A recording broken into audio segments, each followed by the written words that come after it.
बात अगर कॉमेडी की हो और जॉनी वॉकर का नाम ना आए तो शायद ऐसा लगता है कि कॉमेडी की आधारशिला ही हिल गई है। जी हाँ, मैं बात कर रहा हूँ जॉनी वॉकर साहब की। चाहे वो विस्की की बात हो या कॉमेडी की बात हो, दोनों का नशा जब चढ़ता है तो सुरूर बन के इंसान झूमने लगता है। कोई भी मूवी देख लीजिए, कोई भी उनका हास्य अभिनय देख लीजिए, कभी भी उबन नहीं होती, कोई फुहड़ता नहीं दिखती। मगर बदरुद्दीन जमालुद्दीन काजी, जी हाँ, जॉनी वॉकर साहब का ओरिजिनल नाम था बदरुद्दीन जमालुद्दीन काजी। तो मिस्टर बदरुद्दीन साहब को मद्रास जाने से बहुत ही डर लगता था। एक हास्य अभिनेता, सबके दिल को अपने मनोरंजन से खुश कर देने वाले जॉनी वॉकर साहब मद्रास जब भी आते थे उनके साथ कोई ना कोई हादसा पेश आ जाता था। मसलन पहली बार जब वो मद्रास के लिए रवाना हुआ, जिसका आजकल नाम चेन्नई है, तो मालूम पड़ा कि उनके भतीजे का देहांत हो गया। बहुत दुखी हुए। जब एयरपोर्ट पर उन्हें ये खबर मालूम पड़ी तो उस दुख को सहन ना कर सके और फ्लाइट और शूटिंग छोड़कर तुरंत घर वापस आ गए, क्योंकि जॉइंट फैमिली में रहते थे।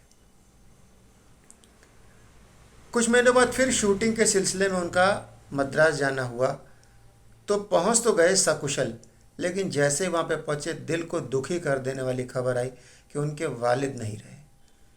किसी तरह से अपना काम करके आनन फानन में घर पहुँचे कि किसी भी तरह से अपने वालिद को अंतिम दर्शन के लिए देख सकें। समय गुजरता गया, बात आगे बढ़ती गई, ज़िंदगी आगे चलती गई, क्योंकि ज़िंदगी कभी किसी के लिए रुकती नहीं है। तो जॉनी वॉकर साहब फिर से मद्रास जाने के लिए रवाना हुए और फिर से सही सलामत जब वहाँ पहुँच गए तो मालूम पड़ा कि उनके गुरु, उनके मेंटोर, उनके बड़े भाई आदरणीय गुरुदत्त साहब नहीं रहे। ये घटना ने उनको झकझोर के रख दिया। वहाँ से फिर वापस भागे आए और ये फैसला कर लिया कि अब मद्रास कभी नहीं जाएंगे। ये बात थी 1964 की, जब जॉनी वॉकर साहब का जादू सबके सर चढ़ के बोलता था। उनके अभिनय, उनके हास्य मनोरंजन के बगैर कोई मूवी बनना या देखना लगभग नामुमकिन सी बात समझी जाती थी। 1964 से ठीक 32 साल बाद 1996 में कमल हासन साहब के साथ उन्होंने मूवी बनाई। उस मूवी का नाम था चाची 420। चाची 420 में एक छोटा सा कैमियो रोल उन्होंने करा था जो अमर हो गया। हुआ क्या कि उसकी भी शूटिंग चेन्नई के ही अंदर होनी थी। उसके कुछ दृश्य ऐसे थे। एयरपोर्ट पे पहुंचे तब तक उनको सीक्रेट रखा गया कि वो कहाँ जा रहे हैं। फ्लाइट उड़ी तब उन्हें बताया गया। खैर, सहृदयी आदमी बैठ गए, पहुँचे। जब वहाँ पहुँचे, क्योंकि उनको पता नहीं था, सारा काम अच्छे से हो गया और अच्छे से काम करके इस बार उनके साथ कोई भी ऐसी खबर पेश नहीं है जिससे उनका दिल दुखी हो जाता, और वो सकुशल वापस आ गए अपने सारे काम को निपटा कर। ये थे बदरुद्दीन जमालुद्दीन काजी साहब।